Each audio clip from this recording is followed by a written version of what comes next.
Ok, hello à toutes et bienvenue au jour 1 du challenge Mission Possible. Je suis ravie de vous retrouver pour ce rendez-vous que vous vous êtes offert. Bravo, déjà, bravo d'avoir pris ce temps pour vous et félicitations. Voilà, déjà, des bonnes vibes pour commencer. Donc, moi je me présente pour celles qui ne connaîtraient pas bien. Je suis donc Ludivine Cadeau, et ça s'écrit comme un cadeau, fondatrice de Cadeau Coaching. Je suis routinologiste, pardon. Donc, j'aide à créer des routines vivantes et qui soutiennent vraiment au quotidien, et Dieu sait qu'on en a besoin. Et ce qui m'anime profondément, eh bien, c'est d'aider et d'accompagner les femmes qui en ont marre de vivre leur journée en mode survie. Celles qui terminent leur journée épuisées, frustrées, en se disant ah, j'ai fait tout pour tout le monde et sauf pour moi. Voilà. Mais pour celles aussi qui jonglent entre boulot, maison, enfant et qui n'ont plus une minute pour souffler. Celles qui veulent reprendre leur pouvoir, retrouver de l'énergie et se remettre au centre. Mon rôle, eh bien, c'est de leur montrer qu'elles n'ont pas besoin d'une routine miracle, mais d'une routine intelligente, vivante, qui les soutienne vraiment dans leur quotidien. Et c'est exactement ce qu'on va travailler ensemble dans ce challenge Mission Possible. Alors pourquoi je fais ça? Eh bien parce que j'ai traversé moi-même plusieurs burn-out, oui plusieurs, il m'a fallu un peu de temps pour comprendre, Euh, et traversé aussi des moments où je pensais que j'y arriverais jamais, jusqu'au jour où j'ai compris que bah, je devais changer ma façon de vivre mes journées, de vivre ma vie, de m'occuper de moi, vraiment. Alors pas en rajoutant une routine miracle, hein, même si j'ai essayé, mais en apprenant à construire des routines intelligentes, réalistes, vivantes, en accord avec mon quotidien. Et c'est ça que je veux vous transmettre sur ces 3 jours. C'est reprendre votre pouvoir pour retrouver votre vie, pas en faisant plus, hein, mais en faisant différemment. Alors, avant d'aller plus loin, moi, ce que je veux, c'est qu'on parle un peu de vous. Parce que si vous êtes là, c'est qu'il y a un poids quelque part.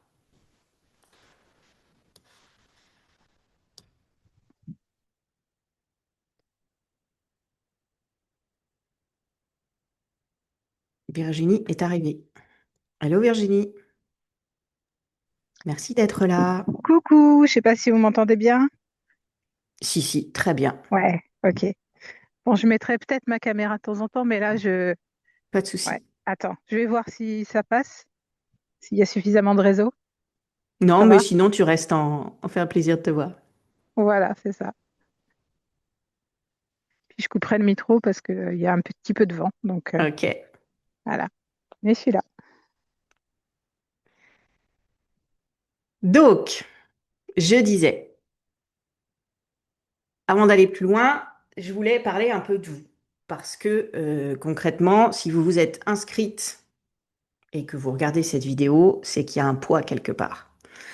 Alors peut-être que vous êtes une maman qui jongle entre les devoirs, les lessives, le boulot, les activités, et que bah, vous terminez la journée vidée.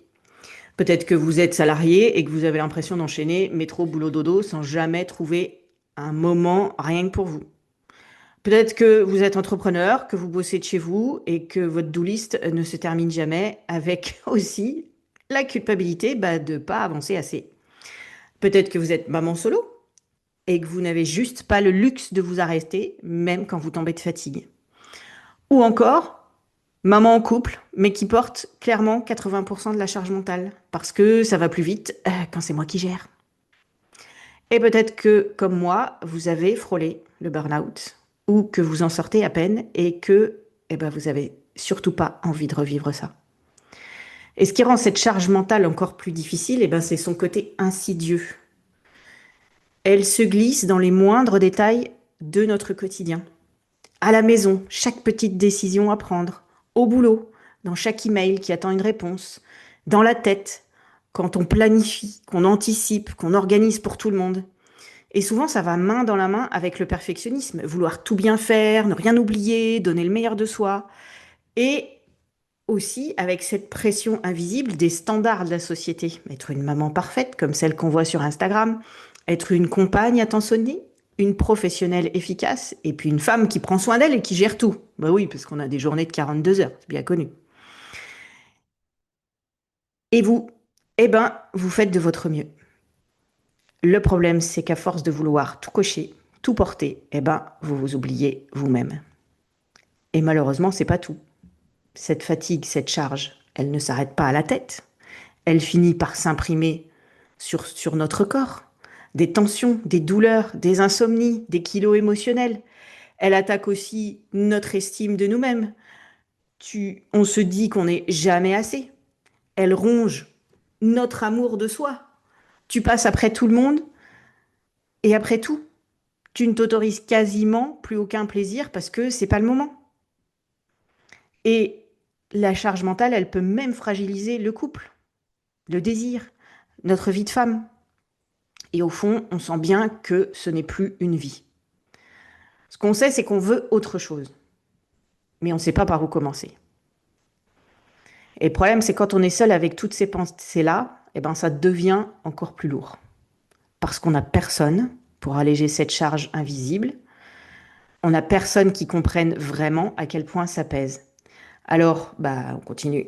On avance, mais toujours avec ce boulet, avec ce poids qui grignote notre énergie, notre joie et notre estime de nous-mêmes. Alors, si vous vous reconnaissez dans une seule de ces phrases, on va respirer. Juste pour vous dire que bah, vous n'êtes pas seul. Et c'est exactement pour ça que j'ai créé ce challenge, pour vous aider à retrouver votre énergie, votre clarté et votre pouvoir. Et c'est la réalité de tellement de femmes aujourd'hui. Tous les jours, je vois passer des témoignages, tous les jours, je reçois vos réponses et ça me fait halluciner qu'on en soit encore là. Et vous voulez, et vous voulez savoir pourquoi je me lève le matin? Eh bien, c'est pour ça. Vraiment. Parce que ma mission, c'est de vous aider à sortir de ce mode survie. Alors, ça suppose une condition. Ça suppose que vous décidiez aussi de vous aider. Parce que ce chemin, bah moi, je ne peux pas le faire pour vous. J'ai déjà le mien. J'ai déjà le mien. Et si je peux en parler avec autant de précision aujourd'hui, c'est parce que je sais très bien ce que c'est moi aussi. Je sais ce que c'est de vivre en mode survie. Je sais ce que c'est de porter les kilos émotionnels. J'en ai pris 20 en 3 ans. Je sais ce que c'est de sentir chaque jour mon amour de moi grignoter un peu plus, même si je l'ai compris un peu trop tard. Je sais ce que c'est de se regarder dans le miroir et de plus me reconnaître, et même de plus pouvoir me regarder en peinture. Je sais ce que c'est de glisser vers la dépression et ne plus avoir envie de se lever le matin. Mais je sais aussi qu'on peut se relever. Et je vais être totalement transparente, hein. J'y suis pas arrivée toute seule. J'ai eu besoin d'aide et j'ai demandé de l'aide. J'ai eu besoin d'accompagnement et de soutien. Et c'est exactement pour ça que je fais ce métier aujourd'hui. Parce que je crois profondément que personne ne devrait rester seul avec ce poids. On a toutes besoin d'une main tendue, d'un espace où on peut souffler, se déposer, reprendre nos forces. Alors, je vais vous laisser l'occasion de me laisser un message dans le chat pour savoir s'il y a quelque chose dans tout ça qui a résonné en vous. Et sinon, n'hésitez pas, mettez-le moi, mettez-le dans le groupe WhatsApp. Vous répondez juste par oui ou non. Est-ce que quelque chose a résonné pour vous dans ce que je viens de décrire? En tout cas, d'avance, merci pour vos partages, ça me touche beaucoup. Ça me touche beaucoup aussi que vous soyez inscrite. Et j'aimerais vous rassurer tout de suite sur un point, hein. Il n'y a absolument pas question ici de tout changer et de tout révolutionner dans votre vie. C'est pas réaliste. En plus, c'est certainement pas nécessaire. Ce que je veux vous montrer, c'est que parfois, eh ben, il suffit d'un petit pas, d'une prise de conscience, d'un ajustement pour alléger un poids énorme. Et c'est exactement ce qu'on va faire maintenant.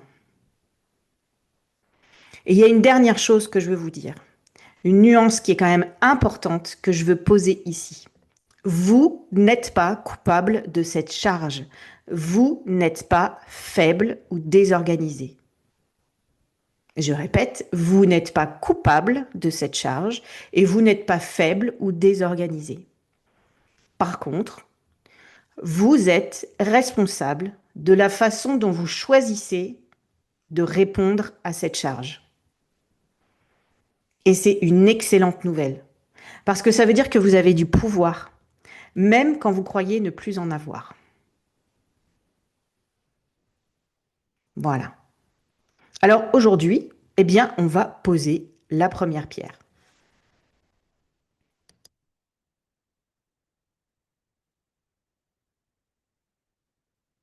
On va poser cette première pierre parce que tant que ça reste diffus, flou, alors si je bouge, c'est que je suis sur un ballon. Wouhou, pardon.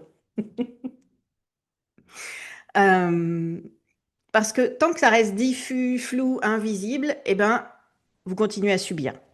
Mais dès que on met des mots dessus, on reprend du pouvoir. Et c'est exactement ça, le passage en mode survie, du mode survie, pardon, au mode intention, intentionnel. En mode survie, on réagit aux urgences. En mode intention, on choisit.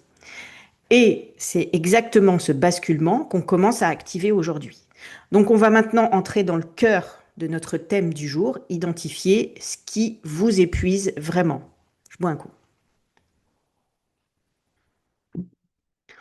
Parce qu'on croit souvent que si on est fatigué, débordé, c'est parce qu'on manque de temps ou qu'on ne dort pas assez.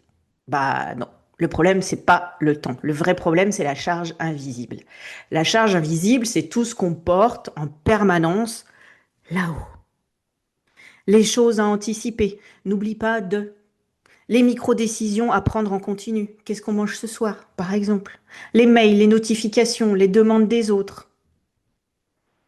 J'ai un exemple à vous donner.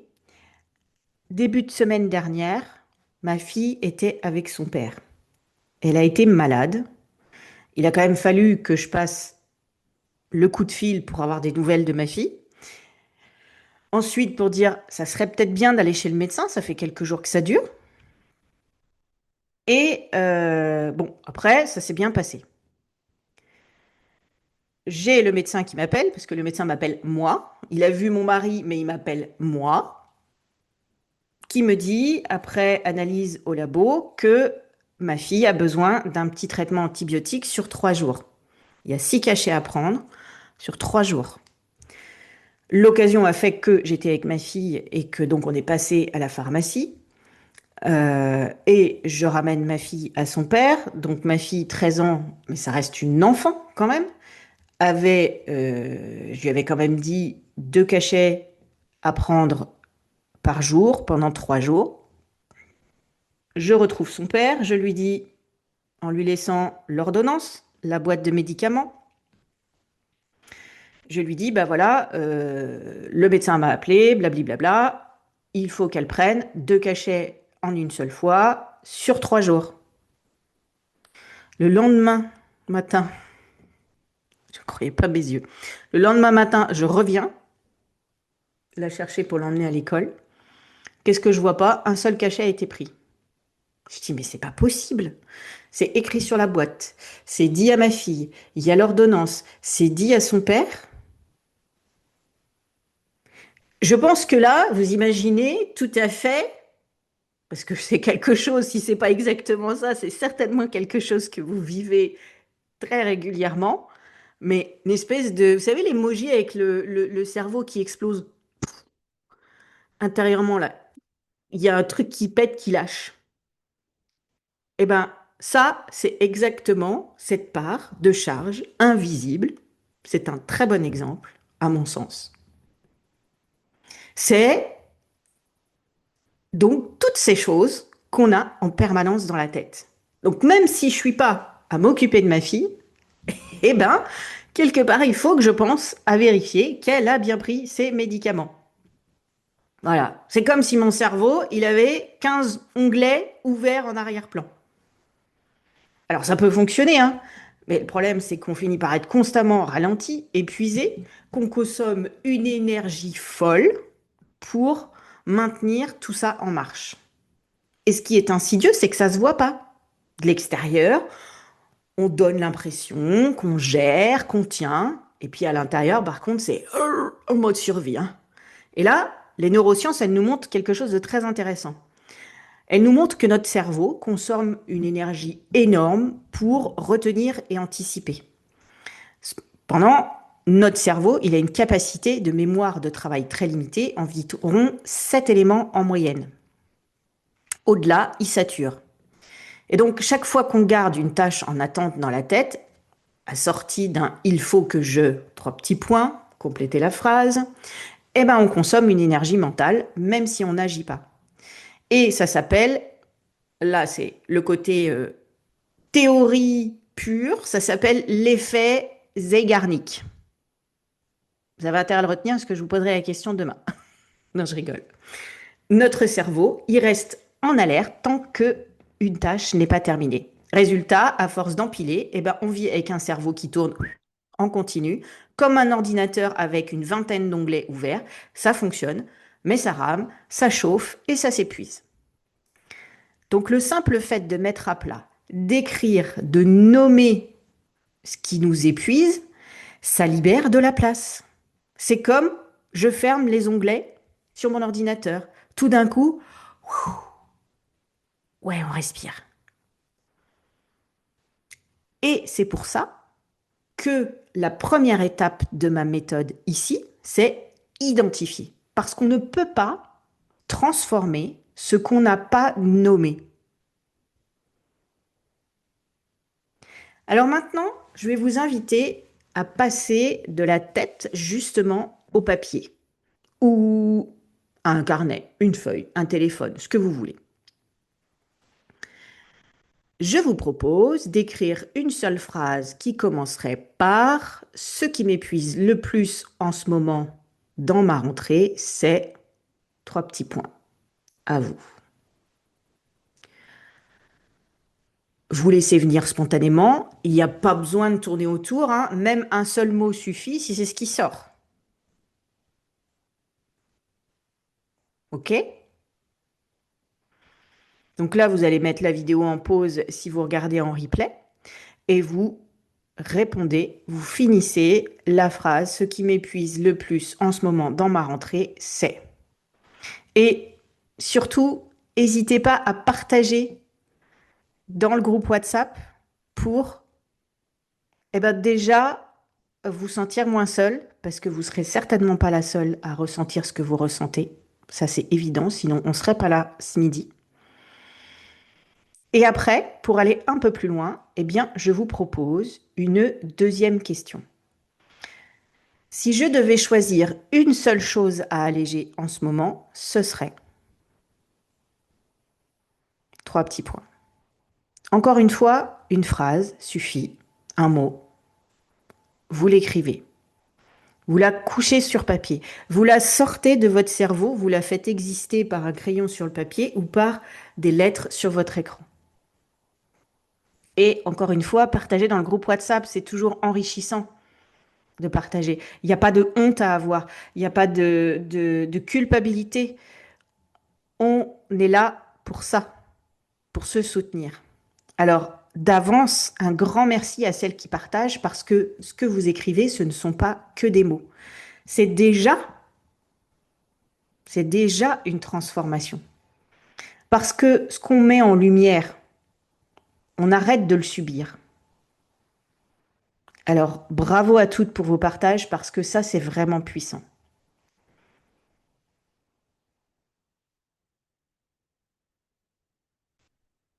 Et le groupe WhatsApp, je passerai bien sûr régulièrement pour jeter un œil et voir ce que vous partagez, que vous soyez en direct ou en replay.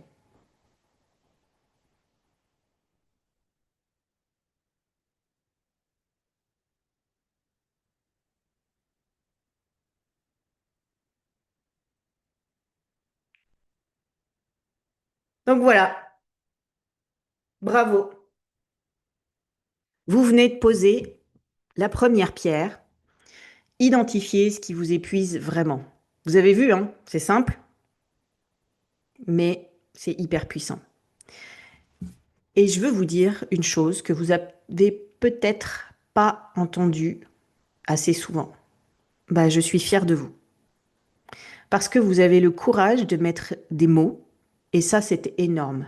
Je veux vraiment que vous réalisiez quelque chose d'important. En écrivant ces mots, vous venez de poser un acte puissant. C'est pas juste un exercice, c'est pas juste des mots sur un carnet ou sur une note sur votre téléphone. C'est un énorme premier pas. Pourquoi? Bah parce que la psychologie ou les neurosciences, elles montrent que mettre des mots sur son expérience, ça transforme déjà la façon dont on la vit. Il y a un neuroscientifique, Monsieur Siegel, Daniel, de son petit prénom, qui parle de la règle en anglais name it to tame it. Ça veut dire nommer pour apprivoiser. Pardon, je bois un coup. Dès que vous mettez en mots une émotion ou une pensée, votre cerveau active des zones différentes qui vous aident à reprendre le contrôle, à réguler votre stress. Mais il y a d'autres recherches qui montrent aussi que l'écriture expressive, ça réduit la charge émotionnelle et ça améliore la santé mentale. Donc aujourd'hui, en nommant ce qui vous épuise, eh bien vous ne faites pas un petit pas en fait. Vous venez de poser la première pierre de votre transformation. Et c'est pour ça que je veux vous féliciter. Parce que souvent, on minimise ce qu'on fait. On se dit, oh, c'est pas si grandiose que ça, c'est pas si important que ça. Et ça, on le fait souvent, je sais, on le fait souvent. Et vous pouvez pas me contredire là-dessus. Mais là, vous venez de créer une brèche, une ouverture, un espace où vous allez reprendre le pouvoir. Et c'est exactement ce que j'ai envie de partager plus largement dans mon accompagnement. Je vous en parlerai un peu plus mercredi. Mais aussi dans le livre que j'ai décidé d'écrire, parce que je veux que ce message aille bien au-delà de nos écrans, que ça devienne un réflexe de vie. Nommer, écrire, poser, choisir.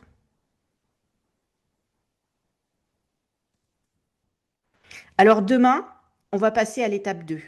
Et oui, moi je fais des lives qui sont courts parce que je sais que le temps, on n'en a pas toutes énormément et qu'on struggle, qu'on se bat avec. Donc je fais des lives courts. Donc demain, je vous disais, on passe à l'étape 2. Choisir sa priorité cœur. Parce que le secret, c'est pas d'en faire plus, mais de savoir vers quoi on va mettre son énergie.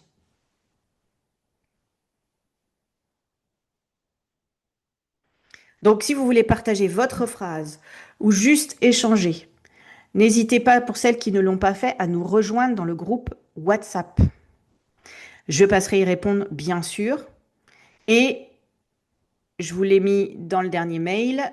Il y a une surprise pour les personnes qui auront rejoint le groupe WhatsApp. Un petit cadeau bonus. Un petit cadeau, non, un beau cadeau bonus. Pourquoi je mets petit? Tu vois, minimiser. Même moi, j'ai encore des réflexes inconscients de minimiser. Non, c'est pas. Non, c'est un vrai cadeau. C'est un vrai cadeau que je vous prévois dans le groupe WhatsApp pour les personnes qui y sont. Alors, pour ancrer ce moment, je vous propose un mini rituel. Vous allez fermer les yeux 10 secondes, poser la main sur votre cœur et dites intérieurement, je reprends mon pouvoir un pas à la fois.